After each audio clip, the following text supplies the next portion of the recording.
Welcome to the show, everyone. This is the Voices of Healing podcast. I'm your host, Tina Clark. Today's guest is Trina Kennedy. She's a speaker, an author, and a coach. And she's going to share her own personal story of healing with us today. And I want to give you a warm welcome, Trina, to the show. Thank you so much for having me, Tina. I am excited to be here with you and your listeners today. So share a little bit more about yourself and your background, and we can jump into your story when you're ready. Okay, sounds great. So I am also a social worker. I've been in the human services field for over 30 years. I've just kind of moved into the arena of author. I released my first book, From Trauma to Triumph and What Lies Between, in October, and started recently speaking as well this past year. And just became certified in a women-centered coaching. So those are kind of new areas I'm branching into, but I totally know that I'm in alignment with my soul contract and why I'm here to do the work. And I know that's going to kind of be part of my next path. So I've really supported people in healing in various ways, really for my whole professional career. So that's kind of my background information. Yeah, and I wanted to mention that I think it's very important to talk about trauma. I think it's fairly new that we've started talking about it. Nobody talked about this like in the 80s and 90s, and we were all very traumatized back then. So I think this is wonderful that we're talking about it now. And we're talking about ways to heal it and overcome it and move on with our lives so we're not stuck in those places in the past. Absolutely. I agree with that 100%. That was really one of the main reasons I wrote my book. I'm not sure about the States, but in Canada, we've really been kind of starting to talk about trauma in the field of human services probably for the last 10 or 15 years. And it's certainly a word I've heard a lot of people using now, way more than ever before, and probably the last 3 or 4 years. And in fact, I think it's often overused and used in the wrong context, which sometimes tends to happen. So I think it's first important to kind of understand what it is. And so it's an event that has a significant psychological impact on us, right? It's an event that creates a psychological injury. And trauma isn't what happens to us. Trauma is really what happens inside of us because of what happens to us. So I think we all understand those really big events that could absolutely and more than likely be traumatic for people, like, sexual abuse, being in a domestic violence situation. Like those are, unquestionably more than likely to be traumatic for people. But my book, I really wanted to delve into, the trauma we have all experienced. I believe trauma is a shared human experience. We have all had a psychological injury at one time or another. Because we are complicated, messy humans, and we're dealing with each other, and right, nobody's perfect, and we bring our own wounds and all those things into relationships. So it's impossible to, as I put in my book, ride for free.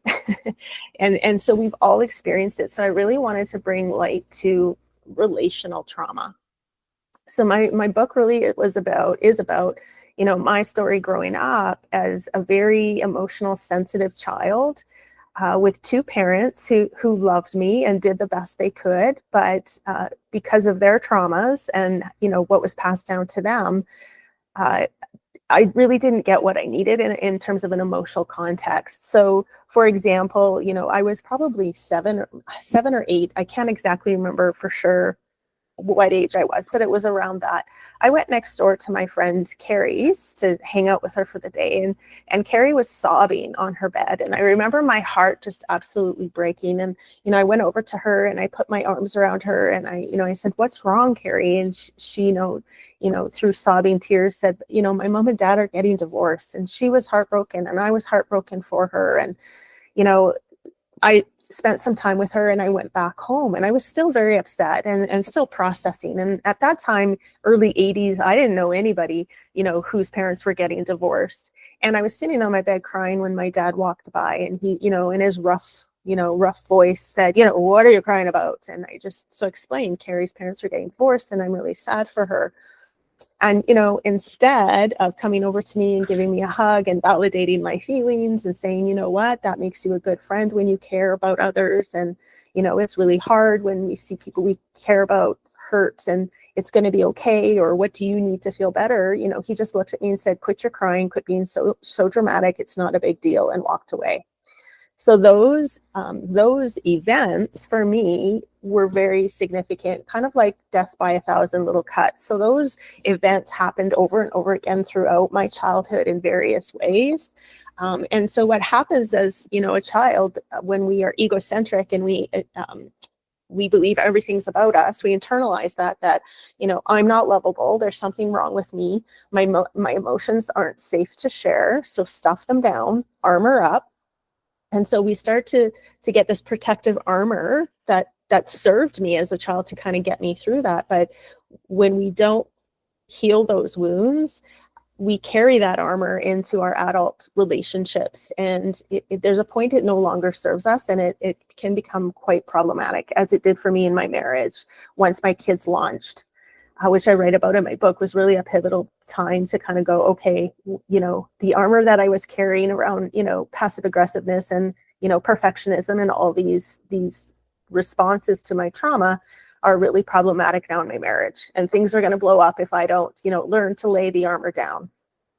And so what happened is, through a series of other events in my life, some bullying in school and that sort of thing, by the time I got to the age of 16, I had no coping strategies. I was so overwhelmed with life. I just stuffed everything that I tried to take my own life. And it was quite a significant suicide attempt. I ended up in the hospital in ICU.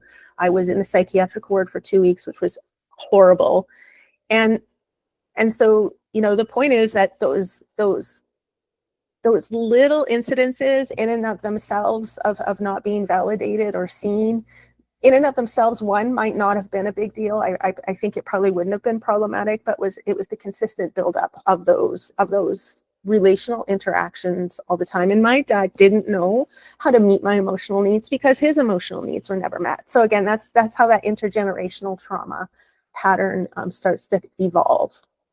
So I really wanted to write my book to illustrate that we have all had experiences of that. And I'm overwhelmed by readers who've come to me and said, even my mom, when she read it, she's like, oh my God, you wrote my story. And I'm like, I know. And so many people coming and saying, I had no idea that what I experienced as a child, so similar to your story, has impacted me the way it's impacted me. Like wasn't even on their radar. So I think you're so right, Tina. We absolutely have to understand what trauma is. We have to start to talk about it, because when we tell our stories, there's healing in that. When we start to feel, and it's hard to not feel when you're telling your story, as soon as we start to feel, we start to heal. And so, emotions are just vibration and frequency. And when we make space for it and honor it and just say, hey, all feelings are welcome here. And then, okay, I'm feeling anxious. And where do I feel it? It will move through our bodies. Research is showing anywhere from 90 seconds to 120 seconds, it'll move through us. But when we, discount it or minimize it or numb it or deflect it or ignore it, it's like a big heavy rock that we hang on to. And it's like we put it in our backpack because until it's felt, it can't move through us. So, by the time I got to 16, my backpack was overfull and spilling over, and I just had no other way to manage my emotional pain. And so I think it just illustrates the importance of making space for everybody to be able to kind of process those emotions. And we don't do emotions well. We are conditioned societally that, emotions are vulnerable and weakness, and there's something wrong to feel those things. And we need to change that narrative. And I think if we can change that narrative, we're going to see a lot less traumatized people, a lot less people who are isolated, disconnected, who have mental health issues, substance abuse. It's all those things. It's disconnection from self, and it's disconnection from each other. Yeah, I think I can relate because I'm also very sensitive and emotional, as a child. And why do we get these parents that are completely disconnected from their feelings? And you wonder, like, well, maybe I'm a big feeler to help them, teach them how to feel. because I had similar thing where my father was a wonderful father, but he was uncomfortable with I was upset. Mhm. Like, he didn't even have to say anything. Like I could feel it. Like almost like, oh, please just get through this as quick as possible because Tina, your unhappiness is making me really uncomfortable. So I had this incident once where my father bought a skull ring. It had a skull on it. And I'm the kind of child, I'm very visual. So when I see something, it gets stuck in my head. So the skull got stuck in my head and I was getting scared. And I really didn't want him to buy that ring. I remember standing there going, oh, really, don't buy this ring, Daddy, please. And he ended up buying it and he ended up wearing it. And I guess I just, at one point freaked out and started crying. And he's like, what's wrong? And I was like, I don't like that ring. And he was like, oh, Tina, come on, but everybody is different. Like one child could see that ring and not care. And I was the kind of child that did care and found it a little traumatic. So trauma is different for every person. And then you get that message 100%. where you're not, I think, my dad's not okay with me expressing my feelings when I'm scared or overwhelmed. Yeah. And probably even more so immature in terms of understanding of what's wrong with me for having these feelings. Like I understand it now in my illogical adult brain, what was going on then. But as a child, it's like, wow, are unsafe. I have to not share them. I have to stuff them. I have to suck it up. I have to soldier on, right? And so it creates such a disconnect from who we're meant to be, right? Because that's such an important part of us and our identity. So you grow up with just this huge disconnect, and that's really problematic. Yeah, and the more you try to stuff it in, it ends up exploding later on. So that wasn't very functional or practical for me. I mean, I just decided I'm just a big feeler, and I'm sorry that you people out there are uncomfortable with it, but I can't like suppress it. It's just the way I'm hardwired. Mm-hmm. And at what point, how old were you when you came to that realization, Tina? It was pretty early, but now how I work with it is I calm myself down before I get too worked up about things. So, I practice meditation and literally if I get really upset, I physically feel sick. So I don't let myself get, riled up like that anymore. But I do feel my feelings. I'm not saying I don't feel my feelings, but I usually what I call sit with my feeling. I just sit with it and feel it, and it eventually moves on. It doesn't stay there Mm-hmm. forever.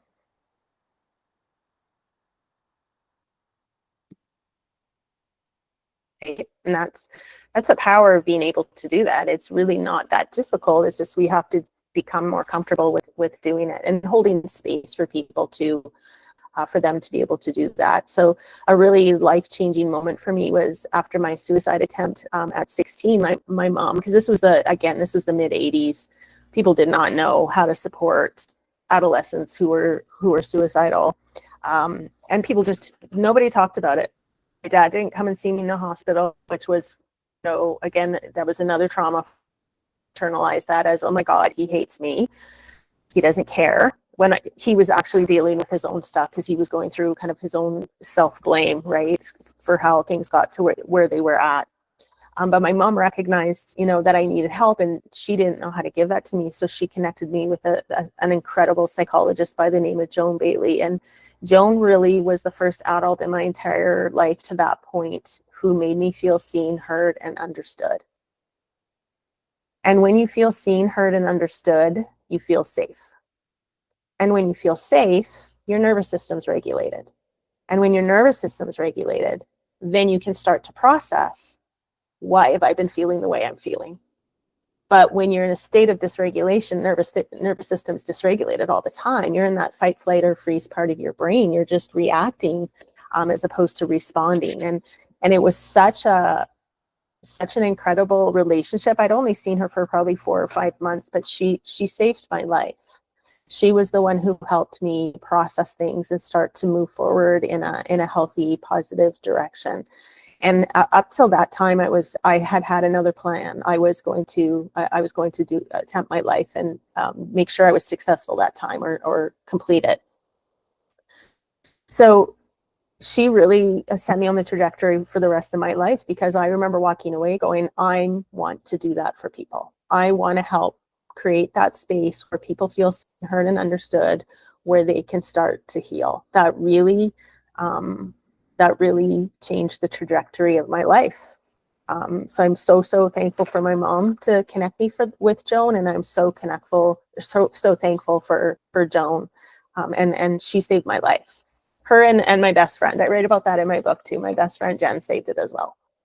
Yeah, I don't know where I learned how to hold space for people, but I know that probably as a result of not feeling safe to express my own feelings, I do my darndest to help people feel safe to express their feelings.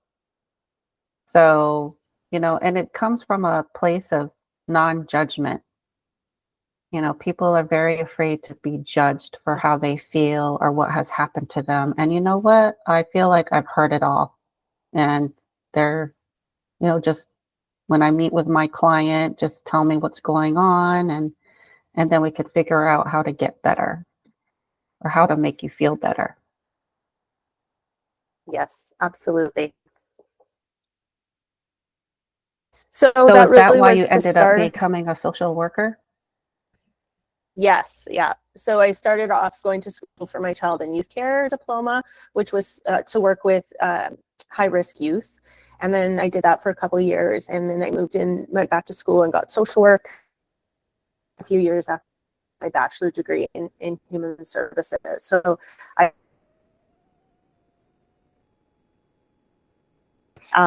so it just continued to my skills, and really you can't do social work and not be impacted by mental health. So mental health became a real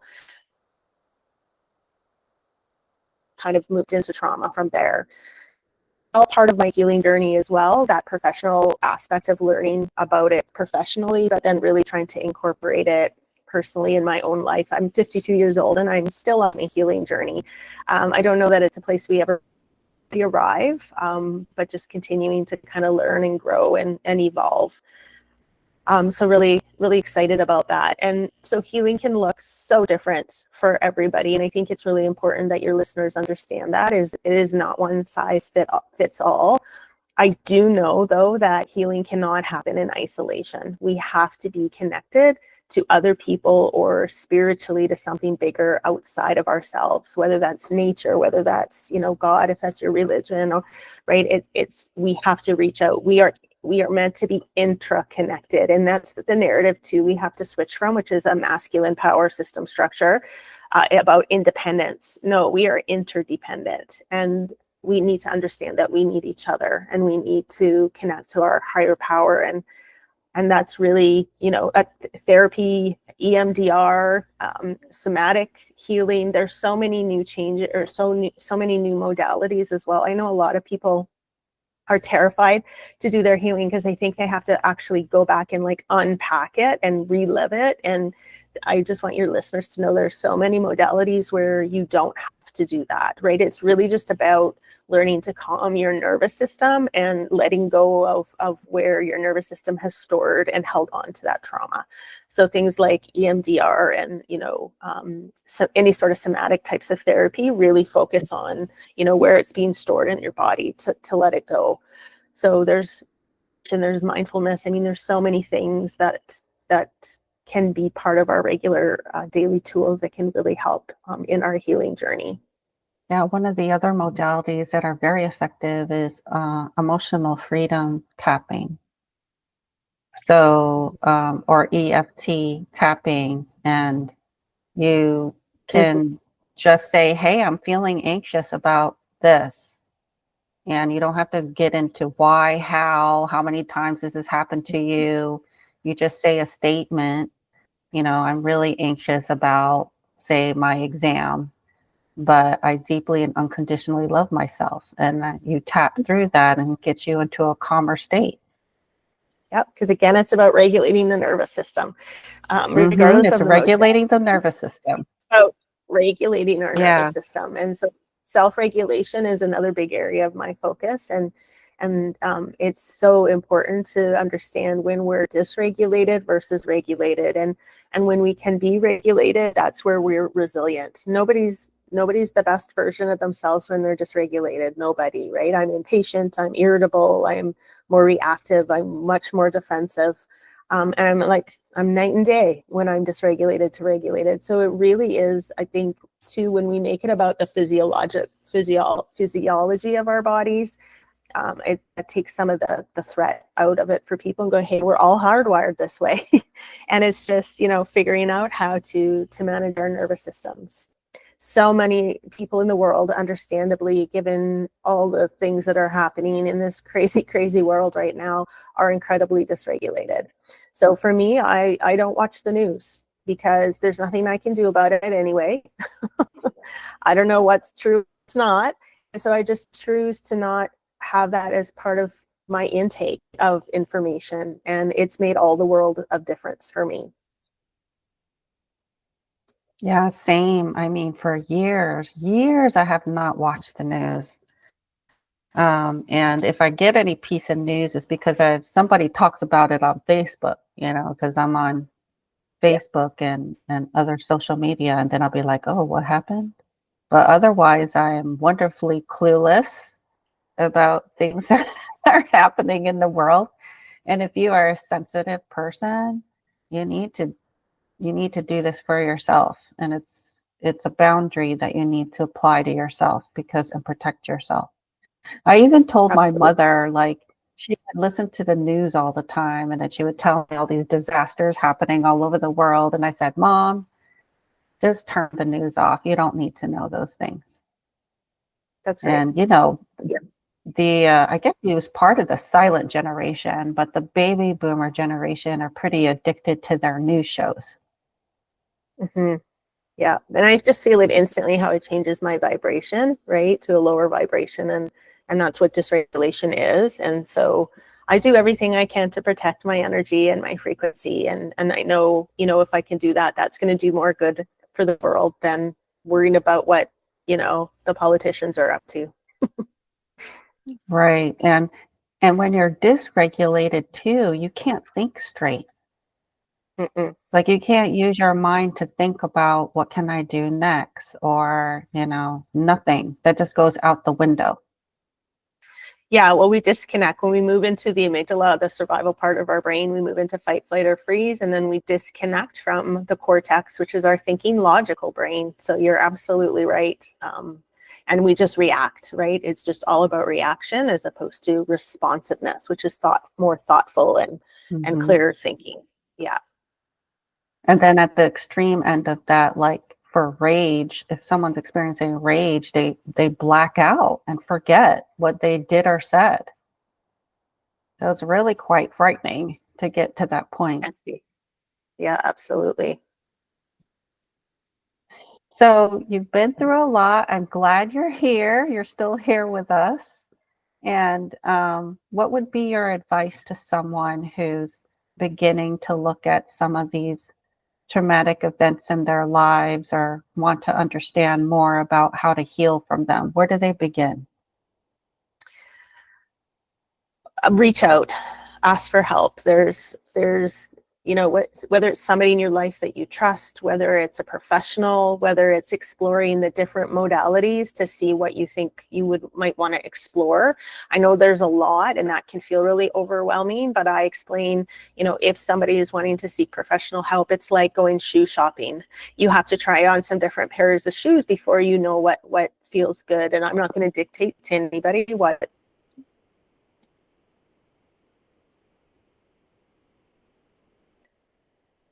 I can tell you that, right? Because it's unfamiliar, and it's the unknown.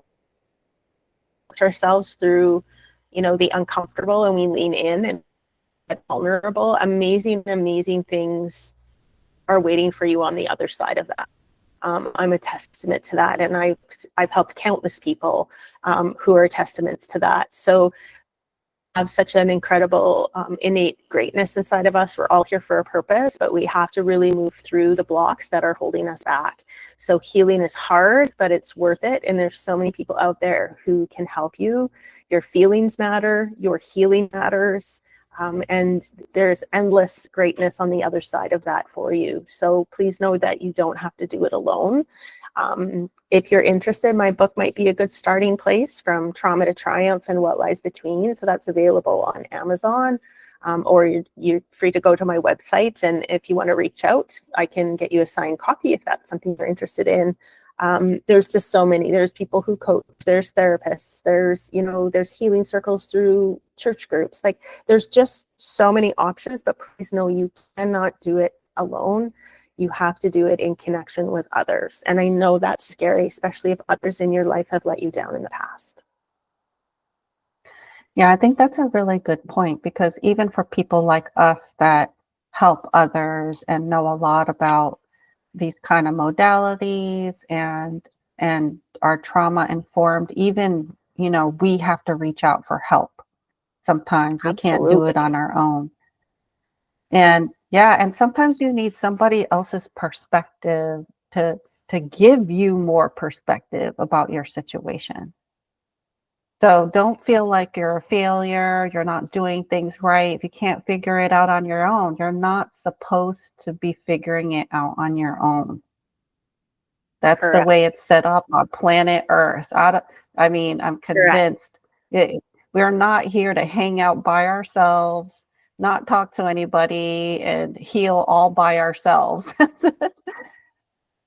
But look around the world. We are more connected as a human race than we have ever been in history. Yet isolation and disconnection we've never seen so many people isolated and lonely and disconnected. So how does that make sense, right? Like, we're meant to be in proximity, as much as possible, and be connected to nature, to each other, to self. And we're just all disconnected from all three of those things, which is sad. But I'm hopeful as well. I think things are shifting. Yeah, it's going to get better. It has to. I think we've already reached rock bottom. That's right. So the only way left is up. exactly. I mean, and usually when you reach rock bottom, you realize, there's nowhere to go but up from here. And that's the beauty of that is, it's going to get better. It's getting better, but don't watch the news, because it's not going to convince Just you don't that watch it's the getting news. better. Yeah, I think it focuses on the minority of what's going on, not focusing on the good stuff, right? The love and the joy and the healing that's happening. And I'm confident that's happening. Yeah, the biggest reality is look around you, look what's happening in your neighborhood, what's happening in your school, what's happening in your family, your extended family, and your friends. That is the reality of Yes, life. and And that's what matters. actually, right, it's not that bad, right? Maybe depending on your family, but Yes.